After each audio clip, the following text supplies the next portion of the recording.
I have a bone to pick with HBO, Craig Mazin, and Neil Druckmann. How do we go from a 2-hour epic premiere and then having 55 minutes to an hour episodes following that to these last couple episodes being just above 40 minutes, not letting the show enough time to breathe? This finale was 42 minutes, and that's including credits. And it just felt like this episode should have been as epic and as great as the finale and some of the best episodes in the season 1 so far. And it's good, but it doesn't feel great. And that's what I'm going to break down when I do my review of The Last of Us episode 9, the finale of season 1. Let's start off with the good. We start off in this episode with, to me, what is the most impressive part of this episode. And that is we get to see Ellie's mom, Anna, and possibly why she's immune at her birth. I was so excited to see Ashley Johnson, the voice actress and who did the mocap for Ellie in the video game The Last of Us, play Ellie's mom. It felt like such a full circle thing for her and for that character, especially since we never saw her, and for her to birth the character that she kind of birthed in the video game. And I think Ashley Johnson did a phenomenal job playing Anna as well. I think she should get more live action work after this. The way it's opened, the intensity with Anna pregnant, running through the forest. You hear the screeches of infected behind her.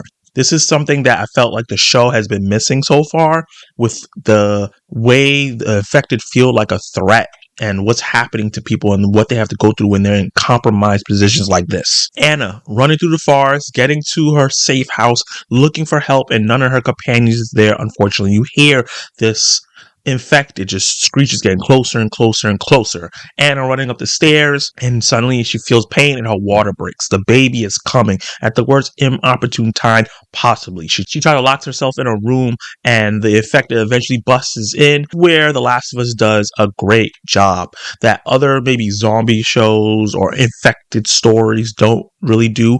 The people fighting for what they love, fighting for loved ones, and having that reason to live. And her reason to live at that moment was to protect her incoming baby.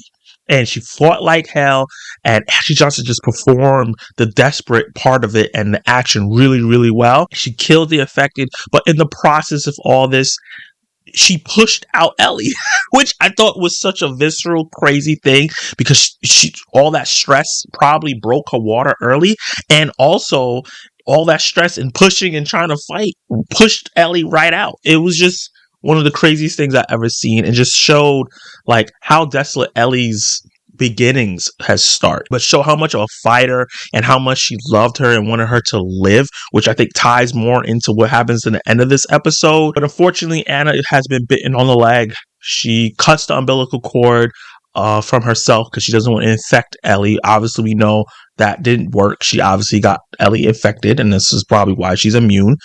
And she has to sit there for hours with Ellie in her arms before Marlene and crew shows up. Anna begs Marlene to take her daughter, take Ellie. She says she's not infected. She cut the umbilical cord before she got bit, which obviously is not true. And Marlene knows it's not true, but they're best friends, and she feels for her. She knows, like, okay, I'm just going to, I have to take her. I have to do this. My last wish for my best friend.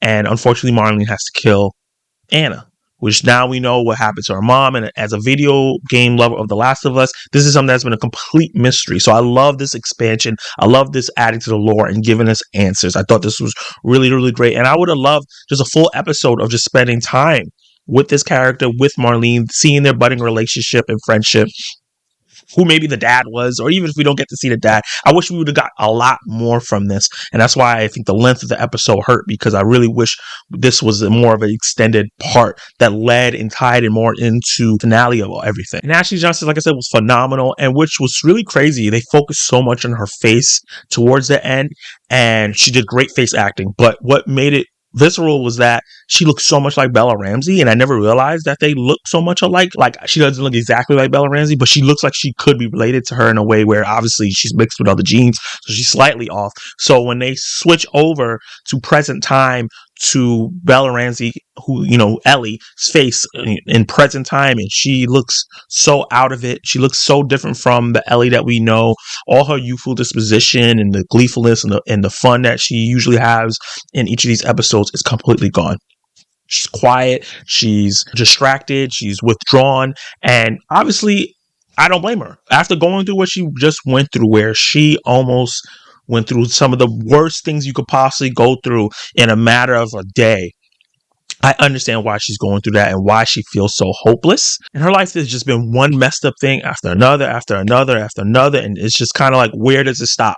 I know as at that point being, I think she's 14, 15 in the show, is like, where does it stop? Where does she go from here? And obviously they're traveling to the hospital where they hopefully run into the Fireflies. That's an unknown. So I can understand why the characters is that way at that point. But the juxtaposition is that Joel, who's usually more withdrawn, quiet, is now more open. His body language is so different with Ellie. He's really trying to have this relationship that he's actually enjoying now. It's just so funny. In the beginning of this season, in this show, he was so like off-put. He didn't want her around. He didn't want her to talk. Told her to shush all the time. And he didn't want to talk. And he didn't want to really connect and share.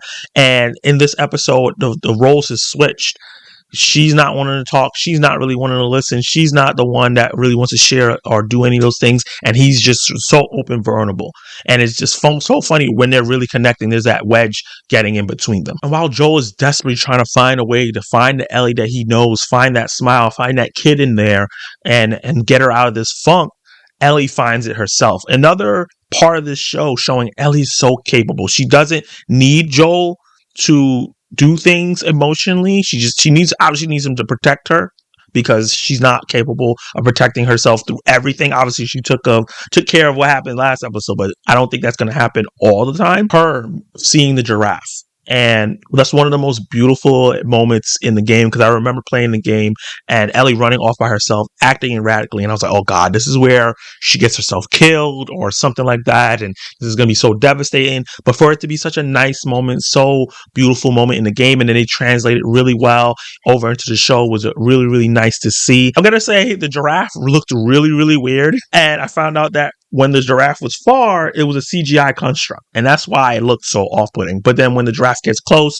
and Ellie's petting it and feeding it and is licking, that was the real giraffe, and they shot it in 2 different locations and stuff like that. So that's why that seems a little weird and a little off-putting. If you noticed it, drop in the comments below if you thought that scene was a little weird. But I just still thought it was a beautiful moment. And right after that, they have this really touching conversation about Joel saying, hey, we can just go back to Jackson. We can go back to the compound, just live a normal life, and not just throw all this away. And Ellie comes out and says one of the most mature things she could do as a 14, 15, maybe 16-year-old. Not too sure how old she is at this point. I've gone so far. We've done so much. We've done so many crazy things. It cannot be for nothing. I need this to be for something. And I think that was really, really powerful, and almost brought tears to mind. But later on, when Joe finally finds a way to get her out of that position by telling her, there's been an ongoing thing about him saying he got a scar and he can't hear because someone shot at him and missed, and it messed him up. But then we find out that he's the one that shot and missed, because after Sarah passes away and gets killed, he tries to take his own life. And he flinched and missed, and that's why he got his scar, and that's why that happens to him. Ellie tells him, like, I'm glad that, that didn't happen to you and time healed. And he says one of the most beautiful things, saying like, no, time didn't heal. It was something else, and kind of basically pointing to her. And the way they looked at each other, that brought the tears. I was like, wow, this is such a powerful moment. This is what The Last of Us does. Part of why people love the video game so much, and why people are loving this show. Moments like this. Shortly after this, they get ambushed by the Fireflies. They knock out Joel. They take Ellie. And once Joel wakes up, he's in the hospital, the compound with the Fireflies, and Marlene is there. They have a conversation because he wants to see Ellie right away, and he talks about how she's being prepped for surgery, and he's just like so confused. So she explains to him that the virus is attached to her in a way that it's stopping it, for her body stopping it from infecting her fully and turning her into the mindless infected zombies that we've seen in the show so far. And if they are able to extract this version from her, that they may be able to create a cure in a way where other people don't get infected and don't get noticed by other infected as regular humans. Hooray! Like, this sounds amazing. This sounds like the best case possible. But then Joel realizes, shit, isn't it attached to your brain?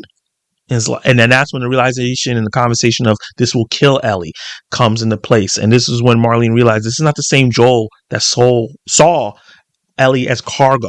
She sees that he's attached to her, and she knows how dangerous this man is, because she said it herself. We barely made it over here to this hospital. So many of my men have died. And how the heck did you two just make it by yourselves? And we know what Joel is capable of. And they try to dispose of him. And he makes the decision that made that game incredible. And the decision that really pushes the narrative for the show to go save, or how he feels, to save Ellie. And of course, Joel was going to make this decision. It was so hard to find things to live for. He's always trying to find things to live for. First it was Sarah, then Sarah was gone. Then it was his brother, and his brother kept coming in and out of his life. Then it was Tess, but then Tess was taken away, and he wasn't in control of saving Sarah. There was nothing he could do, and he was nothing he can do to save Tess, but he was something he can do to save Ellie. And he saw her as a surrogate daughter, and he saw her as somebody that was to live for, and he wanted to live. And if she was gone, even with the cure, he just felt like it would be over for him. So he goes on a rampage. He kills so many of the Fireflies, kills the doctor that was going to perform the surgery, which is a very important plot point that's going to come into season 2. And if you know, drop the comments below, because this is a spoiler review. And he takes Ellie.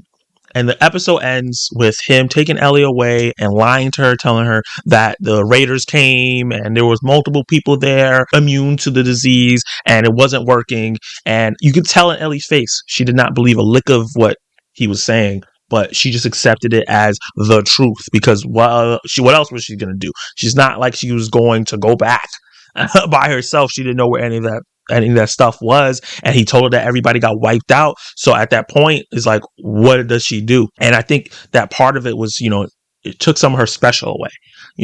As a 14, 15-year-old, you feel like, oh, I'm immune to this disease, I'm special. And it's just like, oh no, there's a bunch of other people, and you guys can't do anything for humanity. So that I could see how broken she was about this, because she wanted this thing that was happening to her to mean all that loss, seeing all these people that she cared about die, her trying to save people, like how she tried to save Sam. And I think this ties back into episode 3 with Bill and Frank, and how that decision and what they did there made sense, and how it ties in to Henry and Sam and those decisions, and Joel having to make similar decisions as all those characters, and making a different decision that sacrifices maybe the world for his selfish reason to want to have that surrogate, to have that reason to live for. And this decision that Joel made has been one of the most divisive endings of a video game that people, that's been talked about ever since that game has come out. And it's been, people on both sides have valid arguments. And I'm really wondering, for people who only seen the show, how do you feel in the context of this show? How do you feel about his decision? Drop those comments down below. I'm really, really interested. I'm going to tell you how I personally felt about it. I think that is a very gray area. It's not, I don't think it's black and white. I don't think it's a right or wrong thing. I think that is a very gray area, because on one hand, Joel's made one of the most selfish decisions that you could possibly make. He saved Ellie because he couldn't live without her, and he wanted to live. And he just basically sacrificed the chance for humanity to get some normalcy, maybe fight back against this virus and get a hold of everything and maybe live back to like a normal life. But on the other hand, the Fireflies were taking advantage of Ellie, not giving her a chance to choose, not talking to her about what is about to happen. Give Ellie the conscious decision to say, hey, if we do this, I know you came all this way and you want to do this, but if we do this, you will die. Are you willing to sacrifice yourself for the rest of humanity? They were so gung-ho and trying to save humanity, they were not giving this one person, who is a person, the choice to do it or find another way. So I think both of them are wrong. I understand what Joel was doing, and I understand what the Fireflies were trying to do as well. The Fireflies asked Ellie, and she said yes, then I would have thought Joel was in a total wrong. But because they weren't giving Ellie that true choice, I think that they just messed it up and made it this really, really gray situation where it's no right or wrong. It's just a situation that we just got to deal with. And I think that this is great writing. It's not clear. It makes you think. And I think that the show and the game executed it pretty well. Now let's talk about the bad. So this is an issue that I've had with this show, especially the last couple of episodes in general. And it's the length of the episodes and the use of time. I think that these episodes have getting too short, and the use of time is not used too amazingly, because This episode was only 42 minutes, but there was so much to unpack. And I felt like after that fantastic opening with Ellie's mom, they kind of rushed through moments to get to this ending. And one of the biggest things and how epic it was in the game was when Joel made that decision, what you had to go through to get to Ellie. And it just, Joel was trying to sneak in the game to get to Ellie. He was trying to go a non-violent way. He just wanted to get her and get her out. And it was the Fireflies that were being aggressive and coming after him and trying to take him out. And they all had a kill order. In the show, they made it like Joel had this kind of decision of just wanting to kill and murder and destroy everybody to get to Ellie. And I think that it kind of changes the way it affects the way how you see Joel, like this just going on this murderous rampage. The way that was executed, it wasn't as epic as it should be, especially with a big decision like that. Should have been something where the money for this show should have been put in, and that should have been an extended scene, and it should have been harrowing, and it should have had something. It felt like Joel walked out of that with no scratches on him, like he was some Terminator, and it was just really, really weird. It didn't impact me the way that the game did. And for the most part, there's certain parts of this show that I seen in the game, but they executed it so well that it still impacted me, especially last episode, even though I knew what was going to happen with David and how it was going to go down. The way they executed it just made it so good that it still impacted me in a way. And just this way, I think it was done in a lesser fashion, unfortunately. And with the lack of action, I understand there's no infected going to happen at this part. That's fine. But the lack of the human horror, that's a big part of the game. They expertly, ideally execute the human emotion part of this game, which is a big, big part. I should say show, but it's a big, big part of the game. And I think that they do a great job with that. But they're forgetting some of the other aspects that correlate all together to make that really shine, and why those moments are so bright, because of all the horrors and things that you have to go through to get to those moments. And I think this might be just a problem of me not being with fresh eyes and not going to the show as someone who's never heard of the game. I think that people who've never played the game or don't really know much of the story, or maybe you never even finished the game, can go into this and it can be as impactful as they want it to be because they have no reference. I think for me, because this being an adaptation and me playing the game and watching people play the game and all that stuff, this just wasn't as impactful for me as it possibly could. I felt more like an observer than someone that was immersed in what was happening. Now let me get into my verdict. So I really, really loved what they did with Ellie's mom and Ashley Johnson's performance and everything involved with that, even though I wanted that to be a longer, more breathed out scene and situation. I really enjoyed Joel and Ellie's travel to the ambush and that conversation, how emotional and how thought-provoking it was. But the most impactful part, that should have been the most impactful part, the ending, that decision, the fight to get her and everything that was done there, was just not executed in a way that felt impactful for me. I think that for such a season that has been really, really good to great in most episodes, I think that this was kind of soft for me personally. I'm excited to hear what you guys think about it. But with that said, at this specific episode, I'm going to give it a C+. Did you like it? Did you hate it? What would you rate episode 9 and the season finale of The Last of Us? What was your favorite moments? What was your least favorite moments? What do you think about the 42-minute runtime?